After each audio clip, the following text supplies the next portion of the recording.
Hey everybody, hope you guys are doing well today.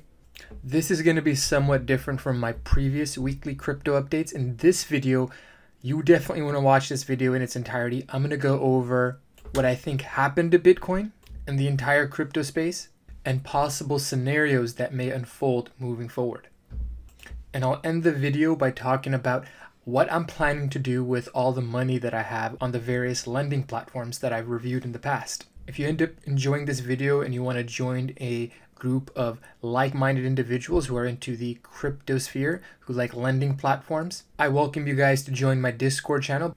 If you guys are interested in joining, make sure you guys reach out to me on Twitter, follow me, send me a direct message requesting access to my Discord. Especially after big moves like this, it helps to talk to other people about what they're planning to do moving forward. With that being said, let's go ahead and dive into this video.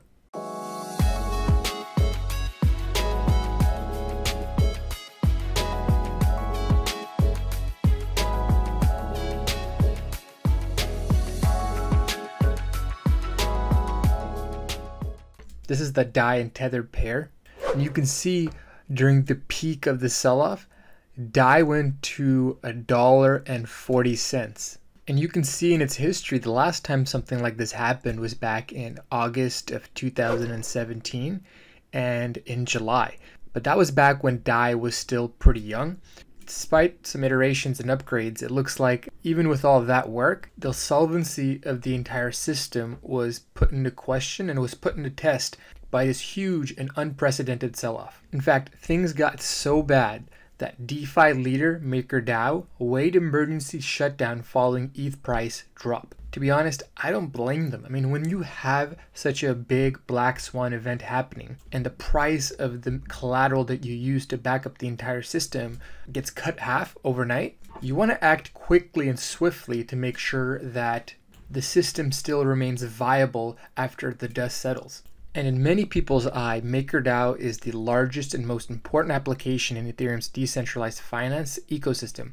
And it faced an emergency shutdown with 4 million of its dollar-pegged DAI stablecoin not backed by an underlying crypto asset, according to a stakeholder call held on Thursday. And even if they did a shutdown, the crypto market would have been flooded with some 2.4 million ETH, even as the asset's value plummets amid broader market turmoil. And I think this paragraph here does a pretty good job of encapsulating exactly what transpired. The Maker protocol works by creating DAI loans when users load ETH or basic attention token into the system as collateral. Maker then automatically sells that collateral when the market tanks in order to get DAI off the market until the system hits its 150% collateral target. The price dropped too sharply for MakerDAO's automated auctions to keep up. This led to an intense debate amongst the holders of the Maker governance token. Options included lowering the DAI savings rate, extending the length of time for liquidation, auctions, and lastly, doing an emergency shutdown, which basically is like a reboot of the entire MakerDAO system. This was a very dangerous time because if they did end up doing an emergency shutdown, the DAI stablecoin would have started behaving like Ether from a price standpoint. And to a certain extent, we did see some of that occur because the price went up to $1.40 at one point. But after the dust settled, the current state of Maker protocol is healthy. There wasn't a hack, there wasn't a bug, and they didn't move forward with the emergency shutdown. But they are looking for ways to make certain that this doesn't happen again in the future. And I think this is a real testimony to the protocol's resiliency. And a lot of credit also goes to the MakerDAO community for coming together and making certain that the protocol remained viable. Personally, I didn't have too much DAI locked up in Compound, but I did try to take it out as the price fell because my instincts told me that if the price is falling this much this fast, there's no guarantee that this whole system is going to remain intact because we were basically navigating uncharted waters at that point. And even though I got in early, I wasn't able to withdraw my DAI because the network as a whole was congested. And that's why whenever I'm talking to you guys and I'm talking to my community, I always stress that all this stuff is still experimental.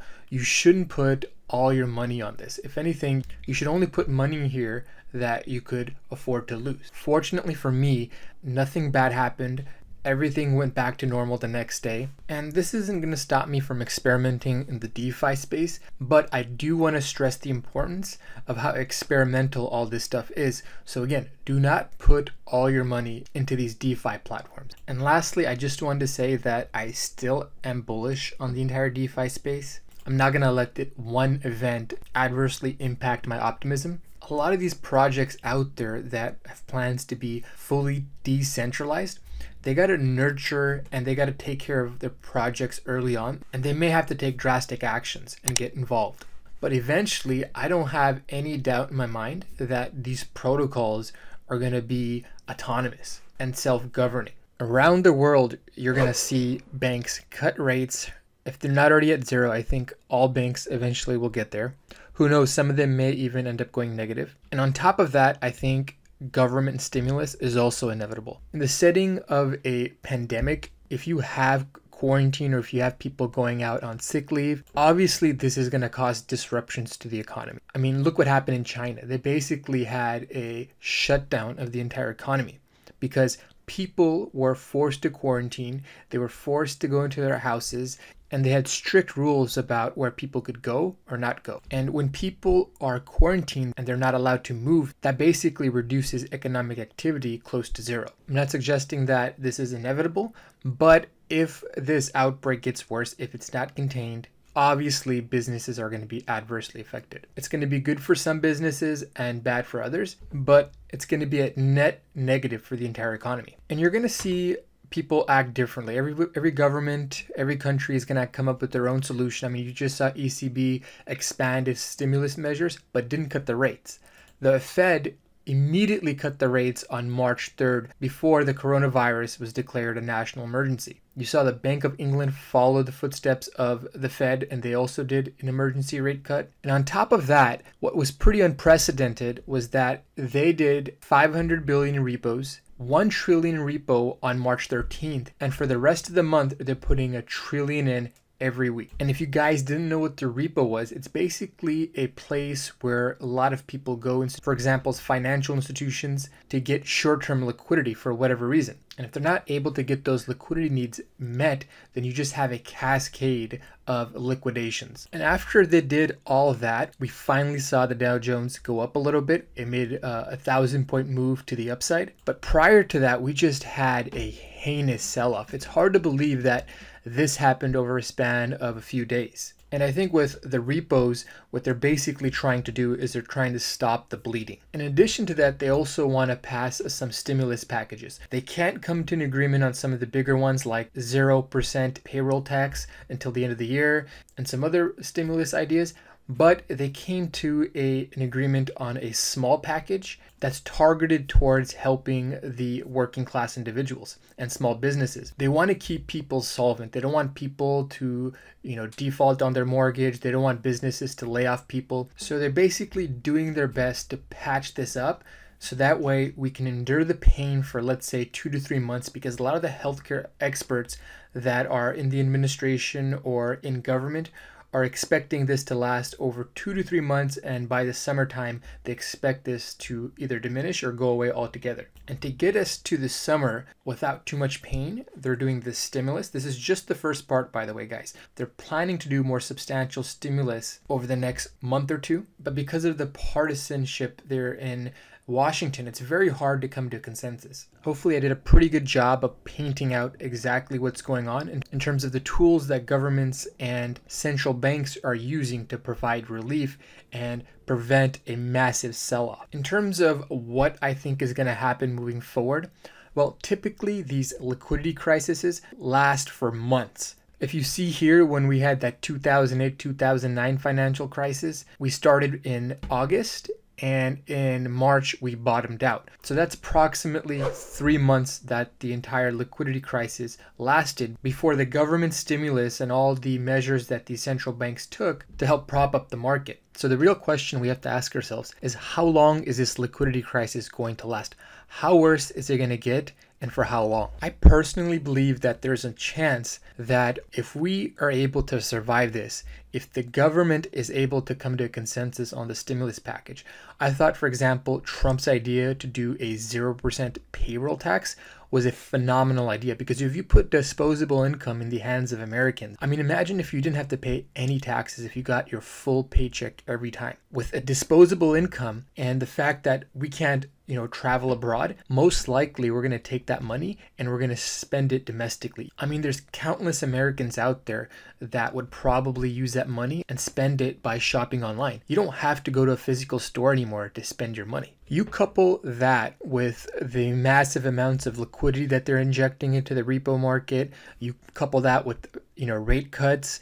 People will refinance. Their monthly mortgage payments will go down. They'll have more money to spend. And on top of that, I'm sure a lot of people out there will also invest some of that money. When assets are depreciating in value, I mean, there's people out there that are going to be waiting with cash on the side to buy cheap assets. In fact, I have a few friends that are taking money out of their homes, getting it ready, hoping that the prices of a lot of these houses go down so they can pick up a house or two on the discount. So I think there's a chance that some of that money may end up in the stock market. It may end up in businesses. For example, if they have 0% taxes, businesses that are smart and savvy might use it to reinvest and expand their business, or perhaps use it for some sort of upgrade. And on top of that, before this happened, our economy was very strong. That's part of the reason why the market was making new all-time highs. Before all this corona business happened, we were posting very good job numbers.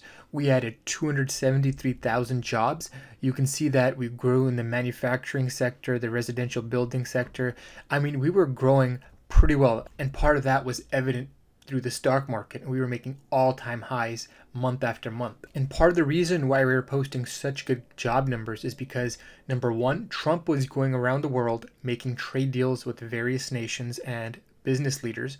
Number two, he cut tax rates down to 21%, so it made it very attractive for businesses overseas to come do business here in the United States. Number three, he imposed tariffs on certain companies, and that resulted in many of those companies shutting down plants in their respective countries and moving them over here to the US to avoid the tariffs. Lastly, he made a lot of structural changes to the economy. He heavily deregulated, and this made it really easy for investors overseas to invest money here in the United States by building plants. And on top of all that, business optimism hit record highs. The point I'm trying to make in all of this is that we had very good fundamentals. We were on the right track. This corona came from left field. It's a black swan event, and it basically derailed everything. And the reason why we're having this liquidity crisis, in my opinion, is partly because a lot of people saw what was coming and they immediately went cash. In fact, I know a buddy at work who has a dad that's a CPA, and he advised all his clients to go cash. So because of the business optimism and because of the good fundamentals that we had leading up to this pullback, I think there's a chance that we make a V-shaped recovery, not in 6 months, but in a shorter time frame. I'm leaning towards, by May, June-ish, this corona business going away altogether, because a lot of the experts say that the virus can't survive in heat.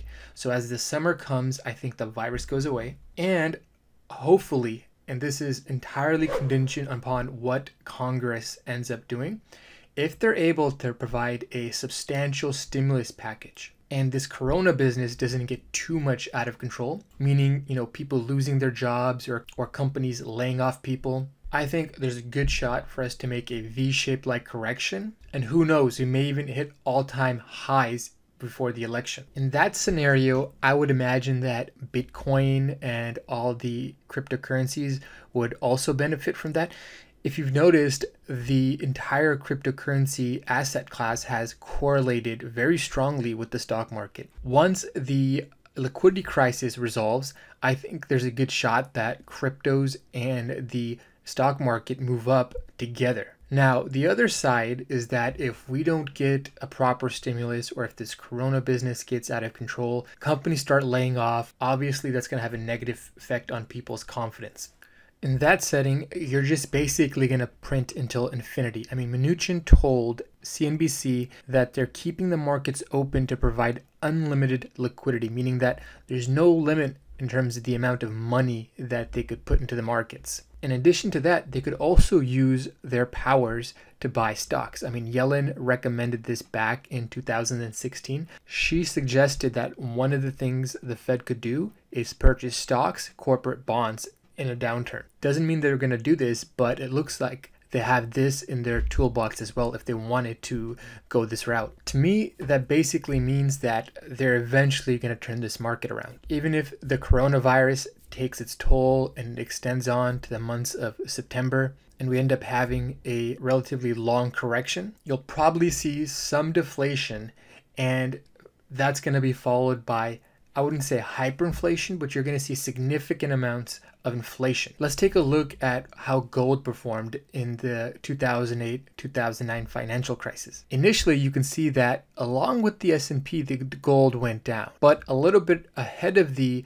Dow Jones, gold just took off. It took off a few months before the stock market took off. And if you think about it, Bitcoin is like gold. It's supposed to be the new digital gold. There's no guarantee that this is going to happen. However, if it performs like gold did back in 2008, 2009, I think, within the next few months, we could see Bitcoin's price rise significantly. I mean, just think about it. We have the halving. So that's basically going to remove half of the new supply that's coming in. So if 100 Bitcoin were coming into the market, now 50 Bitcoin are going to be coming into the market. And while Bitcoin is undergoing its halving, you simultaneously have, and to be honest with you, it's written like a movie script. You simultaneously have the central banks around the world almost in tandem pumping money into the market. Given how small Bitcoin's market cap is, even if it got a small fraction of that, the price would go up significantly, in my opinion. And given how broken the system is, we obviously need a new form of sound money. I also think in that environment, it becomes a more compelling argument to use Bitcoin as a sound money. Because at that point, not only will you have Bitcoin's price going up significantly, but people will be more open-minded to alternatives. Many of you guys may already know who Anthony Pompliano is. I'm going to go ahead and play you this clip from his Twitter feed where he talks about what could potentially happen as a consequence of money printing. But basically what you guys have to understand is there's incredible, pressure in the Bitcoin market, but nothing about the network changed. It's completely stable. It's exactly how it was. And there's been a very big price discount. And so, of course, we're bullish, right? As I've said earlier this week, I bought more Bitcoin. We bought more Bitcoin at Morgan Cree. We definitely think that there is the same exact investment thesis that's laid out. And here's the key part is the more that we see the Bitcoin price and other assets drawing down, the more that the Fed and others are going to have to step in, create monetary stimulus. When they create that monetary stimulus, because we're addicted to it, all of a sudden you're going to see investors switch. They're going to go from fear and uncertainty to holy shit, here comes massive monetary stimulus, possible high levels of inflation, etc. I need to get out of the currency. I need to find a hedge. I need to find sound money principles or properties. And so they're going to rush the gold and Bitcoin. They did this in 2008. They're going to do it again here. Now, the difference between gold and Bitcoin is that gold supply is going to remain constant and the income supply is going to remain constant. The difference is that Bitcoin is going to have the halving occur in the next 60 days, give or take. So it's like everyone rushing to gold, but all of a sudden 50% of the gold miners shutting down, just saying, nope, we're not going to produce any more gold. So obviously the gold that is being produced becomes more valuable. So I think that, as I've been saying for months and months now, there is complete rocket fuel for Bitcoin, this setup. What you see is you're going to see the rate cuts, you're going to see the quantitative easing, and then you're going to see the Bitcoin halving. It's all going to happen around the same time. And I think that Bitcoin's going to become incredibly attractive to a lot of people very here in the short term or very quickly. The question is, when is it going to happen? Nobody knows. Nobody knows what the bottom is going to be. But I think all investors are waiting on the sideline.